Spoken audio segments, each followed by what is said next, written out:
നമ്മുടെയൊക്കെ ജീവിതം സങ്കീർണമാണെന്ന് പലപ്പോഴും നമ്മൾ ചിന്തിക്കാറുണ്ട്. എന്നാൽ ഒരു നിമിഷം ആലോചിച്ചു നോക്കൂ, ജീവിതം യഥാർത്ഥത്തിൽ സങ്കീർണമാണോ, അതോ നമ്മുടെ ചിന്തകളാണോ അതിനെ സങ്കീർണമാക്കുന്നത്? നമ്മുടെ ഓരോ ചിന്തയും ഓരോ നിമിഷവും നമ്മുടെ ജീവിതത്തെ രൂപപ്പെടുത്തുന്നതിൽ വലിയ പങ്ക് വഹിക്കുന്നുണ്ട്.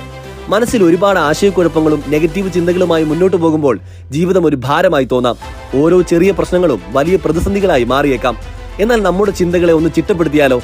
ചിന്തകൾ കൃത്യമായാൽ, വ്യക്തമായാൽ ജീവിതം അവിശ്വസനീയമാം വിധം എളുപ്പമാകും. എങ്ങനെയാണത് സാധിക്കുന്നത്? ഒന്നാമതായി, ലക്ഷ്യബോധത്തോടെ ചിന്തിക്കുക. എന്ത് വേണം, എന്തിനു വേണം എന്നതിനെക്കുറിച്ച് വ്യക്തമായ ധാരണയുണ്ടാകണം. രണ്ടാമതായി, പോസിറ്റീവായി ചിന്തിക്കാൻ പരിശീലിക്കുക. ഒരു പ്രശ്നത്തെ സമീപിക്കുമ്പോൾ അതിൽ നല്ല വശം കാണാൻ ശ്രമിക്കുക. പ്രതിസന്ധികളെ അവസരങ്ങളായി കാണാൻ കഴിയുന്നത് ചിന്തകളുടെ വ്യക്തത കൊണ്ടാണ്. മൂന്നാമതായി, അനാവശ്യ ചിന്തകളെ ഒഴിവാക്കുക. കഴിഞ്ഞുപോയ കാര്യങ്ങളെക്കുറിച്ചോ വരാൻ പോകുന്നതിനെക്കുറിച്ചോ ഉള്ള അമിതമായ ആശങ്കകൾ നിങ്ങളുടെ ഇന്നത്തെ സന്തോഷം കെടുത്തിക്കളയും. ഇപ്പോഴുള്ള നിമിഷത്തിൽ ശ്രദ്ധ കേന്ദ്രീകരിക്കുക. നിങ്ങളുടെ ചിന്തകൾ നിങ്ങളുടെ ശക്തിയാണ്. നിങ്ങൾ എന്ത് ചിന്തിക്കുന്നുവോ അതാണ് നിങ്ങളാകുന്നത്. ചിന്തകൾക്ക് വ്യക്തത വരുമ്പോൾ തീരുമാനങ്ങൾ എടുക്കാൻ എളുപ്പമാകും. ആശയക്കുഴപ്പങ്ങൾ മാറും. മാനസിക സമ്മർദ്ദം ഇല്ലാതാകും. ഓർക്കുക, നിങ്ങളുടെ ജീവിതത്തിന്റെ നിയന്ത്രണം നിങ്ങളുടെ കയ്യിലാണ്.